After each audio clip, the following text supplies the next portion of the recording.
The wind howled across the endless desert, carrying fine dust that stung the skin like tiny knives. Ethan pulled his scarf tighter around his mouth and kept walking, his boots sinking into the soft sand. He had been following strange readings on his scanner for 2 days. The signals were faint but unusual, pulsing like a heartbeat from deep underground. By the second night, his water supply was almost gone. The desert was silent except for the crunch of his footsteps and the distant whisper of shifting dunes. Just as he was thinking of turning back, the scanner beeped sharply. The signal was stronger here, almost right beneath his feet. Ethan dropped to his knees and began brushing away sand. Soon his hands hit something hard and smooth. A dark, stone surface appeared, covered in strange symbols glowing faintly blue. It was a hidden entrance, untouched for thousands of years. He pressed his palm against the largest symbol, and the ground trembled under him. The sand collapsed into a slope, revealing a narrow path going down into darkness. Cold air rushed up, carrying the scent of ancient stone and something else, something alive. Ethan turned on his headlamp and stepped inside. The walls were covered with crystal veins that reflected the light, making the passage shimmer as if the stars themselves were trapped within. He moved deeper, the air becoming colder. His footsteps echoed in strange patterns, as if the cave was speaking back to him. At one point, he thought he heard a faint hum. Like distant singing, his heart pounded. The sound was coming from further ahead. After what felt like an hour, he entered a vast chamber. The ceiling rose high above, lost in darkness. In the center stood a large, oval-shaped pod made of glass-like material. It was surrounded by a circle of glowing stones. The pod's surface was fogged, but there was movement inside. Ethan stepped closer, wiping away the mist with his glove. His breath caught. Inside was a girl. No, not human. Her skin had a soft silver glow. Her hair floated around her head as if she was underwater. Her eyes were closed, but her lips moved slightly, as though she was dreaming. She looked peaceful. Yet there was something powerful about her presence. A control panel beside the pod lit up as Ethan approached. The ancient symbols rearranged themselves, and somehow he understood them. It was a stasis chamber. The last entry read, duration minus 10,473 years.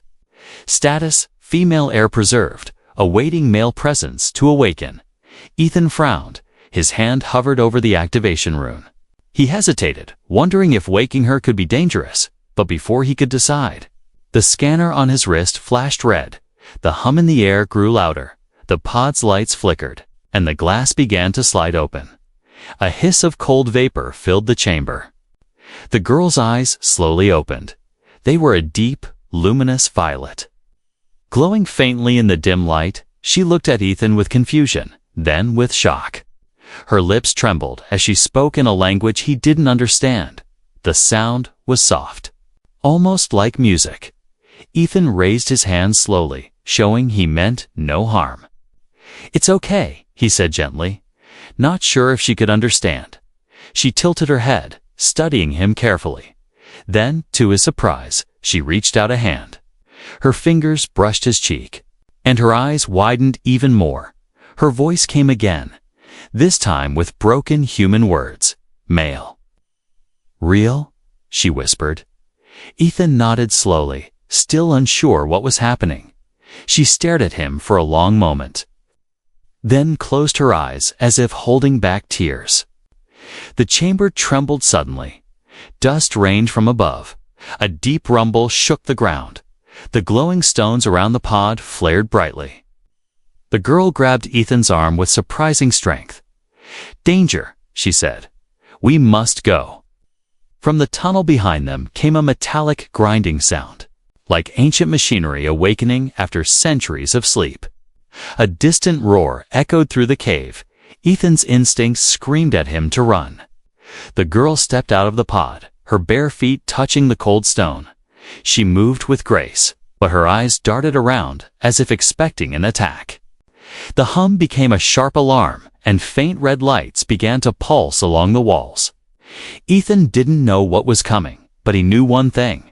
Whatever had guarded this place for 10,000 years would not let them leave easily. He tightened his grip on his pack, looked at the alien girl beside him, and said, "Let's move." She gave one small nod. And together they ran toward the darkness, unaware that their meeting would change the fate of more than just themselves. Somewhere deep in the cave, something ancient had opened its eyes. Ethan's boots struck the cold stone floor as he followed the girl deeper into the twisting tunnels.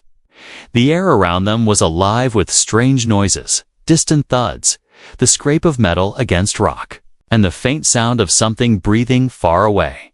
The crystals on the walls no longer glowed softly. They pulsed in time with the pounding in his chest. The girl moved quickly, yet glanced over her shoulder often, as if she feared he might vanish. Her silver hair swayed with each step, catching the dim light. Ethan had been around alien life before, but never one that looked at him like this, with a mixture of awe and desperation. Every time her eyes met his, it was as though she was checking if he was still real. Still there, they rounded a bend and the ground sloped upward. A faint draft touched Ethan's cheek, carrying the smell of open air. He was about to say something when she suddenly stopped. Her hand shot out and touched his chest, pressing gently but firmly. It wasn't to push him away. It was to feel, to confirm. Her fingers lingered, tracing the fabric of his jacket until they found the steady beat of his heart. She gasped softly, her lips parting as though she had discovered a secret. Then she said a word in her own language. A word Ethan didn't know but could almost feel. It carried weight, like the name of a long-lost truth. "Lyara," she said next, tapping her chest. Her voice was soft but steady. Ethan realized she was telling him her name. "Lyara," he repeated. Pointing at her, she nodded, then gestured at him. He hesitated before saying, "Ethan." She tried to say it, the sound bending strangely in her accent. And then she smiled, the first smile he'd seen from her. For a moment, the danger seemed far away. They were just two strangers in a forgotten place, exchanging names like two travelers meeting at the edge of the world. But the peace shattered in the next instant. From behind them came a sudden mechanical screech, followed by the rapid pounding of metal feet on stone. Lyra's eyes widened, and without hesitation, she grabbed Ethan's hand. Her palm was warm, her grip surprisingly strong. She pulled him forward into a narrow tunnel that forced them to run single file. The walls pressed close, the light from the crystals flickering wildly as if warning them to hurry. Ethan could hear the machines chasing. The sound of gears grinding echoed down the tunnel. He tried to keep his mind on moving, but the way her fingers clung to his made his chest tighten. It wasn't just fear. It was as if she believed his presence alone kept her alive. They burst out into a wider cavern. The ceiling here was high and covered with stalactites dripping cold water. In the middle of the cavern was a shallow pool that reflected the faint glow from above. Lyara slowed, kneeling at the edge of the pool. She dipped her hands in and splashed water on her face, her silver skin glistening. Ethan crouched beside her. His throat was dry, so he cupped his hands and drank. The water was icy. Sending a shock through his body, Lyara watched him carefully, her eyes fixed on the way he drank. Then, without a word, she mimicked him. Their hands brushed in the water, and she didn't pull away. He wanted to ask her what was chasing them, why she had been sleeping for so long, but before he could speak, she reached out again. This time, her fingers rested against the side of his face. Her thumb brushed his jaw. She seemed fascinated by the texture of his skin, the warmth of it. She leaned closer, her eyes searching his as if looking for something hidden inside. "You," she whispered, in almost perfect human speech, "not dream." A faint rumble shook the ground again, and the moment broke. Lyara stood quickly, pulling Ethan with her. She glanced toward the far side of the cavern where a narrow crack in the wall revealed faint moonlight. That was their way out, Ethan realized. He nodded, and they moved toward it. The opening was barely wide enough for them to squeeze through. The air outside was cold and dry, carrying the faint scent of sand. Stars filled the sky, brighter than Ethan had ever seen. The desert stretched out endlessly. Silver under the moonlight, Liara stepped out first. Lifting her face to the sky, she took a deep breath as though tasting the air. Then she turned to him, and for the first time, Ethan saw something beyond fear in her eyes. There was hope, fragile but alive. He didn't know what she expected from him, or why she seemed to believe his presence mattered so much, but he felt it too, a strange connection. As if fate had brought them together for a reason he couldn't yet see. Far behind them, deep inside the cave, the sound of the machines grew louder. They had only escaped for now, whatever this was, whatever had just begun. It was far from over. The cold night wind swept across the open desert, carrying fine grains of sand that shimmered under the moonlight. Ethan and Liara moved quickly, their shadows stretching long across the dunes. Neither spoke at first, both listening to the distant, metallic echoes coming from the cave behind them. Each sound was a reminder that whatever had guarded her slumber was still coming. Ethan's legs ached from the climb, but he forced himself to keep pace with her. She walked barefoot over the sand, as if it were nothing, her silver skin catching the pale light. She glanced at him often, her violet eyes narrowing slightly, as though she was weighing whether or not to tell him something important.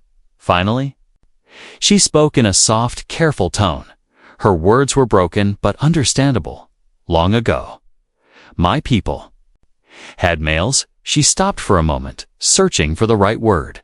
They? Gone. Many, many cycles. Ethan slowed, watching her face as she spoke. What happened to them? He asked. She hesitated, then drew a line in the sand with her toe, a symbol Ethan didn't understand. War? She said simply. Great fire. Sky burned. Men die. All her gaze drifted upward as if she could still see the flames of that ancient war. They walked again, and she continued in a voice that seemed older than her appearance. After. No more children. My people make life. For machines, no love, no soul. Her eyes met his again, and for a moment there was a strange sadness there. Then, machines fail. No more birth. Ethan tried to process her words. If her people had truly been without males for thousands of years, she wasn't just rare, she was the last thread of something lost. So why were you sleeping in that cave? He asked.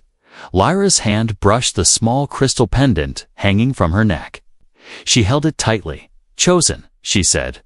Last hope.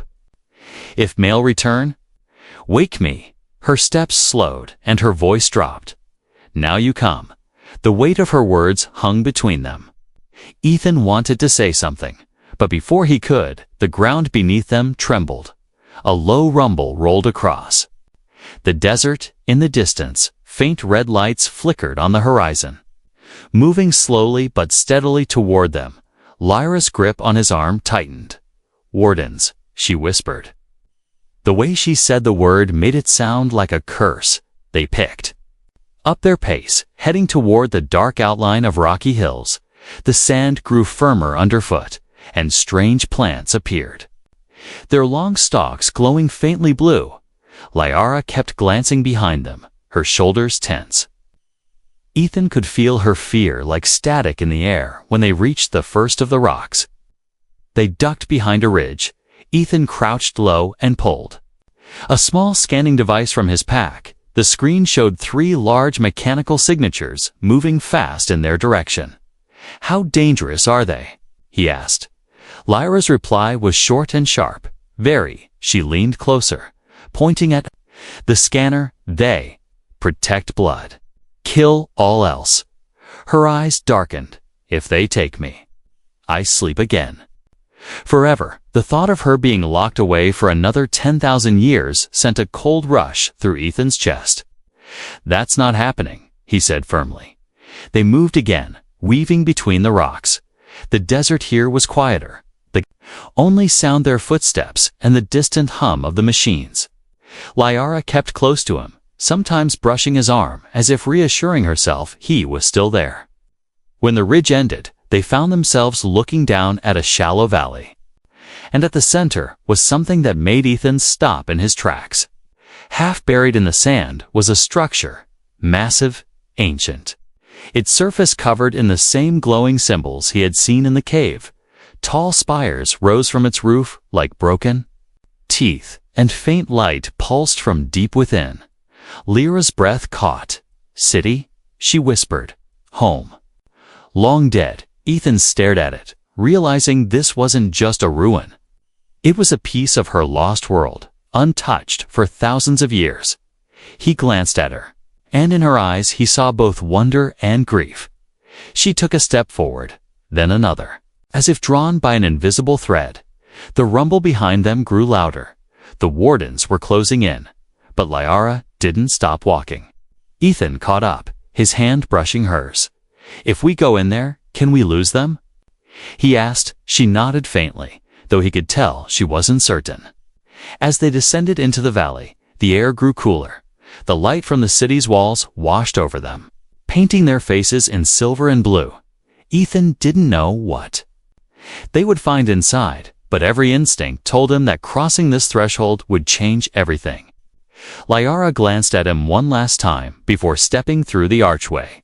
Her voice was barely a whisper. You are the first. And maybe the last asterisk, the moment Ethan and Liara crossed the ancient archway. The air shifted. It felt heavier, charged with some unseen energy. The faint blue light from the walls brightened as though the city itself recognized her return. Every step they took echoed strangely, the sound stretching out as if bouncing through unseen corridors. Ethan kept glancing over his shoulder. The red glows on the horizon were now brighter, and the mechanical hum was louder. The wardens were close, much closer than he wanted. Liara seemed to sense it too. Her pace quickened, her eyes scanning the symbols on the walls as if searching for a path only she could read. They reached a wide plaza half buried in sand. Statues of tall, graceful figures lined the edges, most worn down by time. But a few still had sharp features that reminded Ethan of Liara. At the center of the plaza stood a massive stone disc set into the ground. Faint light tracing patterns across it, like veins. Liara stepped onto it, and the light flared. She spoke words in her own language, and the ground beneath them trembled. Old machinery deep under the city began to move. Somewhere far below, something unlocked. Ethan's instincts told him it was important, but before he could ask, a deep, metallic voice rang out from the plaza's edge. Unauthorized presence detected. 3 wardens emerged from the shadows, each one taller than Ethan by at least 2 heads. Their bodies were armored in black metal, etched with the same glowing symbols. Their faces were covered by smooth masks. No eyes visible, but he could feel them watching. Each carried a long spear, crackling with blue energy. Liora's breath caught. Ethan felt her fingers brush his arm before she stepped forward. Her voice was steady but low. They protect my blood, she whispered, but they kill intruders. One warden lowered its spear toward Ethan. Male organism identified. The voice said, genetic anomaly. Unacceptable. Ethan raised his hands, trying to buy time. We don't want trouble, he said. The words meant nothing to them. The wardens advanced in perfect formation, the sound of their metal feet striking the stone in unison. Liara stepped between Ethan and the nearest warden. Speaking quickly in her own tongue, her tone was sharp, almost commanding, for a moment. The lead warden hesitated, tilting its head as if processing her words. Then, without warning, it thrust its spear forward, aiming for Ethan's chest. Ethan dove to the side, the spear tip grazing his jacket and sending a burst of static through his body. Liara spun toward the attacker, her movements fast and fluid. She caught the spear shaft with both hands and twisted. Using its momentum to slam the warden back a step, the other two advanced, their spears crackling. Ethan scrambled to his feet. Pulling a compact blaster from his pack, the weapon hummed as he fired. A bolt of blue energy striking one warden square in the chest. The impact made it stagger, but it didn't fall. These things were built to last. Liara moved like a dancer, each motion precise. She swept one warden's legs and spun the spear from its grip. Slamming the butt into its mask, sparks flew. Ethan fired again, hitting the same warden until it collapsed in a heap. The last one came at them fast.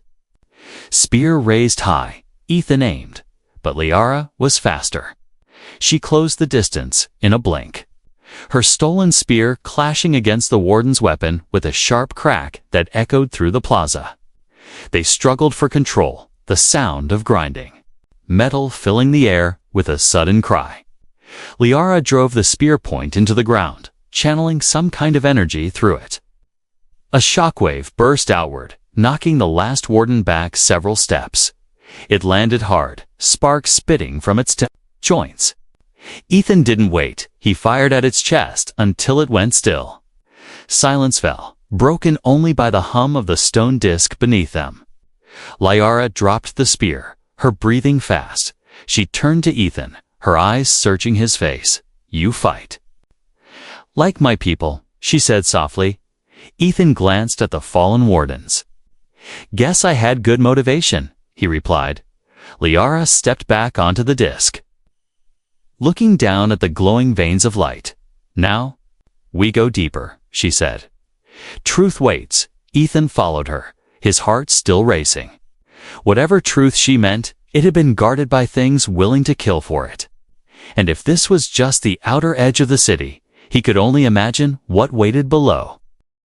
The stone disc shuddered beneath their feet, and a low hum filled the air. Lines of light rippled outward from the center. Then the entire platform began to sink. The plaza walls slid upward around them as they descended, the sound of grinding. Stone echoing like distant thunder. Ethan kept his hand near his blaster. Still wary after the fight, Liara stood tall beside him, her gaze fixed on the darkness below. Her violet eyes reflected the light like pools of liquid fire. The deeper they went, the colder the air became, carrying a scent of metal and old dust. Finally, the platform stopped, revealing a vast chamber buried deep beneath the city. The ceiling, arched high above, supported by colossal pillars carved with the same strange symbols. Pools of blue light shimmered across the polished floor, casting ghostly reflections on the walls. At the far end of the chamber stood a massive circular door. Etched with a spiral pattern, Liara stepped forward. Her bare feet making no sound, Ethan followed, his eyes scanning the shadows. The silence here felt unnatural, too complete, as if even the air was holding its breath. Liara placed her palm against the spiral, and the door responded with a slow pulse of light. She closed her eyes and spoke words that sounded like a prayer. The spiral began to rotate, the stone splitting apart into segments that slid into the walls. Behind it was a dark hallway lined with floating crystals, each one glowing faintly as they passed. They entered a circular chamber at the end of the hall. In the center was a raised platform, and above it, suspended in mid-air, floated a sphere. Of pure light inside the sphere were moving images, shifting scenes that seemed both real and unreal. Liara stepped into the glow, and the sphere reacted. Images sharpening into a clear vision. Ethan watched as an entire history unfolded before him. He saw tall, strong figures that resembled Lyra's people, but with broader shoulders, deeper voices, and an aura of pride. These were the males of her race. He saw them building cities that reached the clouds, sailing great ships between the stars. Then the images shifted, showing fire raining from the sky. Explosions tore through the cities, and the air filled with dark smoke. Ethan's stomach twisted as he saw countless males falling one by one, until none remained. The survivors were only women, their faces hollow, their movements mechanical as they worked machines to keep their race alive. Liara turned to him, her voice low. They vanish. My people. Lost half of soul, her eyes glistened as she looked back at the sphere. No love. No life. Only empty years. Ethan stepped closer, drawn to the images. Then he saw something that made his pulse spike, a shape in the background of the old war. A human ship, clearly marked with Earth insignia. It was impossible. Humans had never been part of her history. Yet, there it was. Liara saw it too, her hand tightening into a fist. You were there, she said, though her voice carried no accusation. More disbelief than anger. Ethan shook his head slowly. Not me. But maybe my people, before they could speak further. A deep, metallic clang echoed from the hallway behind them. Ethan's hand went to his blaster instantly. Liara's posture changed, her head snapping toward the sound. Footsteps, heavy and deliberate, were approaching. The glow of the sphere dimmed. As if sensing danger, Liara stepped back from it. Her eyes scanning the shadows Ethan could feel. It too, the air shifting, the tension building. Whoever or whatever was coming down here didn't want them to see this truth. A shadow stretched across the floor, long and sharp. Then the figure emerged. A single warden, but this one was different. Its armor was gold instead of black, the symbols on its body burning with crimson light. It carried no spear, only a blade that seemed to hum with its own heartbeat. Lyra's breath caught high. Warden, she whispered. Ethan could see it in her face. This wasn't just another guardian. This was a hunter that would not stop until one of them was dead. The High Warden stepped into the light. Its voice deep and resonant. The bloodline will not be restored. It said, the male will be erased. Ethan exchanged a quick glance with Liara. He could see the decision forming in her eyes. She would fight, even if it meant dying here. And for the first time, Ethan realized he would too. The High Warden moved forward with slow, deliberate steps, each one echoing through the chamber like a warning. The crimson glow from its armor painted the walls in streaks of blood-red light. Ethan tightened his grip on the blaster, feeling the cold metal press against his palm. Liara stood slightly ahead of him, her body tense, her silver hair shifting with the faint current in the air. They didn't speak. There was no time for plans. The warden raised its blade, and the hum of the weapon grew louder, vibrating through the floor. Ethan fired first. A sharp bolt of blue energy shooting toward the target. The High Warden tilted its head, the blast passing harmlessly beside it. Then it was moving. Faster than something that large should be able to. Ethan barely had time to dodge as the blade came down, striking the stone and sending a shockwave that knocked him backward. Liara darted in, her movements quick and fluid. She snatched a fallen spear from the ground, spinning it once before striking. The spear clashed with the High Warden's blade, sending a burst of light between them. The force of the impact made Liara slide back across the polished floor. But she didn't let go. Ethan recovered, rolling to one side and firing again. This time hitting the warden square in the side. The blast scorched its armor, but it kept coming. Liara shouted something in her language, her voice sharp and commanding. The warden lunged, and she sidestepped, slamming the butt of the spear into its knee joint. The movement made it stumble for half a second, enough time for Ethan to fire. 3 more shots in quick succession, the armor sparked. A faint crack forming along its surface. The warden turned its head toward Ethan now, the crimson light and its symbols flaring brighter. It moved with terrifying precision, closing the distance in seconds. Ethan barely had time to bring his blaster up before the blade swept toward him. Liara intercepted, the spear meeting the weapon with a loud crack that rang through the chamber.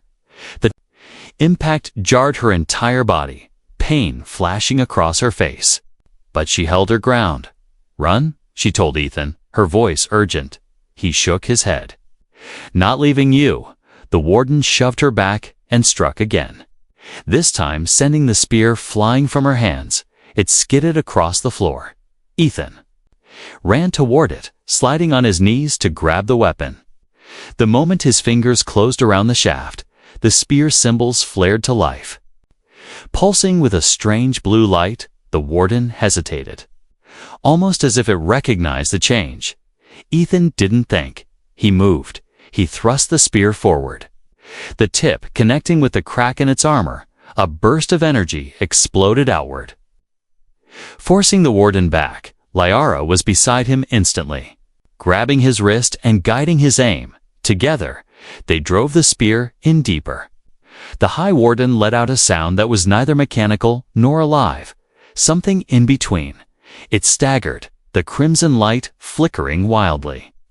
Then, with one final shudder, it collapsed, the blade clattering to the floor. The sound echoed for a long moment before fading into silence. Ethan's chest rose and fell quickly, sweat dripping down his temples. Liara stepped closer. Her violet eyes locked on his for the first time. She looked at him not just with gratitude, but with something warmer, something that made the air between them feel charged. "You fight with me," she said softly, "like one of us." Ethan glanced at the fallen warden. "Maybe I am now," he replied. They turned back toward the glowing sphere in the center of the chamber. It had brightened again, almost as if it approved. Liara reached for it, her fingers stopping. "Just short of the light, truth waits," she whispered. Then she took his hand, guiding him toward it. Ethan didn't know what would happen when they touched it. But he knew one thing. Whatever it revealed would decide what came next for Pshi. When next for both of them, and possibly for the galaxy itself. The sphere of light hung between them, pulsing softly as if it had been waiting for this exact moment. Lyra's fingers were warm as they closed around Ethan's hand. Together, they stepped into the glow, and the world around them melted away. They were standing in a vast field under a sky filled with unfamiliar stars. The grass beneath their feet shimmered silver, and the air was alive with the distant sound of voices. Shapes began to form in the light, tall figures, male and female, walking side by side, laughing, working, living. It was her people. Before the war, before the loss, Liara's breath caught. And her grip on Ethan's hand tightened. A deep voice echoed all around them, speaking in her language. Ethan couldn't understand the words, but he felt their weight. Lyra's lips moved with the voice, translating softly, "This is the memory of balance. The time when we were whole." The images shifted, showing the war again, the fire, the collapse, the males vanishing, the females building cold machines to replace what was gone. The light dimmed and the voice returned. Lower now, when the male returns, the choice will decide the path. Ethan felt a strange pull in his chest, and the sphere turned its light fully toward him. A final vision appeared himself, standing beside Liara in front of a vast crowd of her people. Some reaching out with hope, others turning away in fear.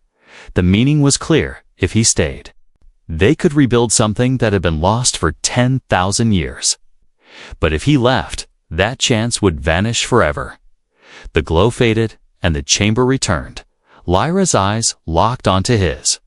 Violet flames in the dim light. "The choice is yours," she said quietly. There was no pressure in her voice, only truth. But Ethan could feel how much it meant to her. He looked at the path back up to the city, then at the silent form of the High Warden lying broken on the floor.